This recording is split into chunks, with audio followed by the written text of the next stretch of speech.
Hello students, welcome back to TutorHub, your e-classroom on YouTube. So today we'll be doing part 2 of our problem solving using the law of sines and cosines. So please don't forget to subscribe to the channel, like this video, and leave a comment so that we'll continue to interact and learn as much as we can for this in this channel. And let me know what topics would you like to learn next so that we can make videos to help you learn those topics, right? So again, as a review, let me present again to you the law of sines. So the law of sines is, again, on the numerator, you have the length of the sides, okay, represented by these letters. And on the denominator, you have the sines of angles, right? So A over sine of angle A equals B over sine of angle B equals to C over sine of angle C, right?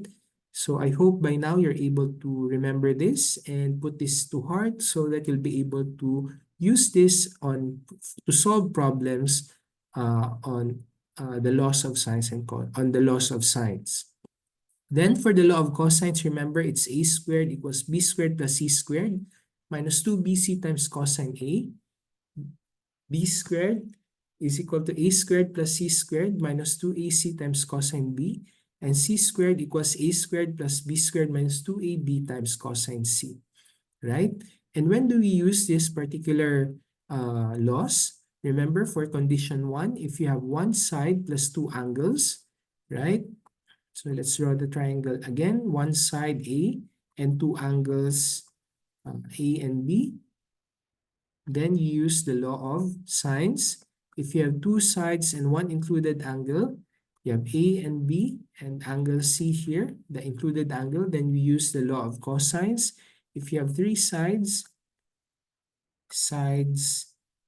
A, B, and C, we use the law of cosines. And if you have two sides and non-included angle, A and B, and non-included angle, let's say A here, then we can use either of the two laws.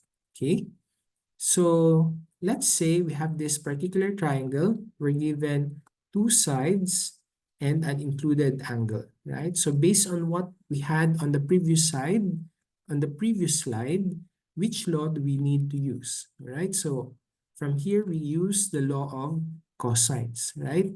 So using the law of cosines, that's b squared equals a squared plus c squared minus 2ac times cosine B. So we have the we should know, or we should determine the length of angle of side B. So that's a known. Side A is given, right? And we substitute that there. And side C is also given. We substitute that here, right? And angle B is given, so we substitute angle B on this part. Okay, so everybody please try to write the equation such that you've already substituted the given values to it. Everybody please write that down. Okay. Okay, so you should have written x squared equals 9 squared plus 10 squared minus 2 times 9 times 10 times cosine 25. Okay? Now, simplifying that further, 9 squared is 81, 10 squared is 100, 2 times 9 times 10 is 180 times cosine 25, right? So we need to simplify this further. 81 plus 100, that's 181 minus 180 cosine 25. Simplify this further. We get the square root of both sides. To remove the square on the other side, and we get x alone, right? So that we can get the value of x. So x equals the square root of 181 minus 180 cosine 25 degrees. Everybody, please try to simplify this, right? So we solve this first, 180 cosine 25, before subtracting it from 181, right? Then getting the square root. So the value of x would be 4.23. So side B is approximately 4.23, right? So that's that's how we use the law of cosines to solve for this particular problem. Did you all get 4.23, approximately 4.23 as the length of side B? Comment down below if you got it, and let me know if you have any difficulties so that we can help you address these difficulties, right? Now, another problem, for the law of cosines, you have two sides and an included angle, right? So we still use the law of cosines here. So we solve for c squared equals a squared plus b squared minus 2ab times cosine c. So substitute it, everyone. What's the value of c? It's unknown, so that would be x. A, 7, so that's 7 squared. What about b? 15, very good. 15 squared minus 2ab. 2 times 7 times 15, very good, times cosine angle c. Angle C is 75, so that's cosine 75. So you should have gotten this equation if you've substituted it properly, right? So simplifying, 7 squared is 49, 15 squared is 225, 2 times 7 times 15 is 210, times cosine 75. Simplifying further, this would be 274. Then simplifying further, get the square root of both sides, then simplify the terms under the square root. So simplify this first before subtracting that from 274. What do you get? Everybody, please get your calculators. What's the value of x? Okay, x is approximately 14.82. So the side C is 14.82, approximately 14.82. So you should be careful at this stage in the way you substitute, in the way you use your calculator so that you'll get the correct answer, right? Now, another problem for the law of cosines, we're now given three sides, right? So if we're given three sides, then we use the law of cosines. So we have C, A, and B, and we are to solve for angle C. So how do we solve that? Substitute A, B, and C accordingly so that we can solve for cosine C. So you should have gotten 13 squared equals 9 squared plus 7 squared minus 2 times 9 times 7, okay, times cosine C. Simplifying 13 squared, okay, that would be 169 equals 81 plus 49 minus 126 times cosine C. Then simplifying the values further, add 81 plus 49, we get 130. Then transposing 130 to the other side, we get 169 minus 130. 169 minus 130 is 39 equals negative 126 cosine C. Divide both sides by negative 126 so we can cancel the negative 126 on the other side. So that will isolate cosine C. Then shift cosine of 39 over negative 126, so that will get the measure of angle C. Okay, so this is how we solve for the unknown angle in case we're given three sides of the triangle. So what did you get?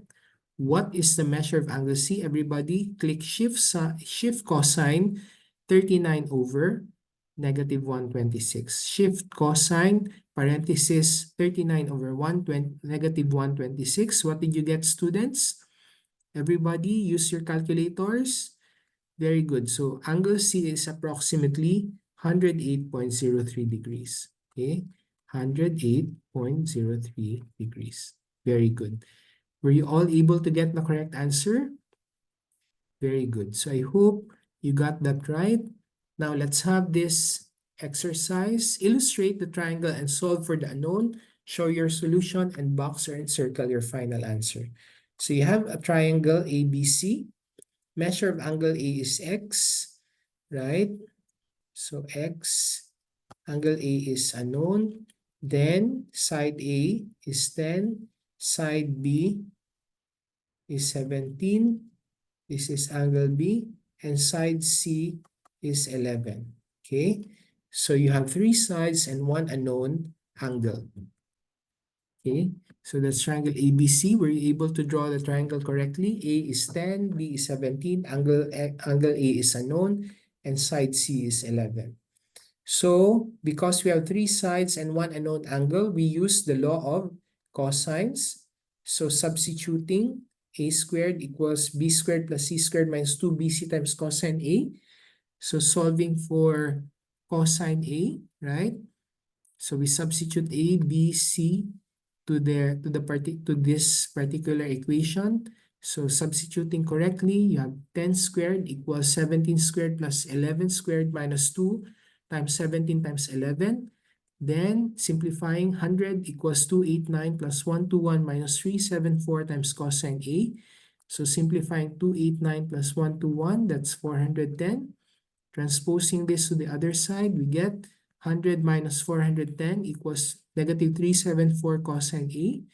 So that's negative 310 equals negative 374 cosine A. Simplifying further, divide both sides by negative 374 so that we can isolate cosine A on one side. Then we need to solve for A. So we need to, then we cancel the negative sign on the other side. Then we need to do shift cosine, right? The anti-cosine function. So you have 310 over 374 equals cosine A. To solve for angle A, we need shift cosine 310 over 374 to get angle A. So we're able to get the substitution and the simplification of this equation, students, right? So do it one at a time. Substitute, then simplify, then isolate the unknown on one side so that you'll get its value. So angle A is shift cosine parenthesis 310 over 374. Everybody, please get your calculators. What's the value of angle A then? Very good. It's approximately 34.02 degrees. Okay? So that's how easy it is to use the law of cosines to solve problems for our oblique triangles. So I hope you learned something today, students. Please don't forget to subscribe to the channel, like this video, and leave a comment. Until next time, happy learning, everyone. Thank you so much.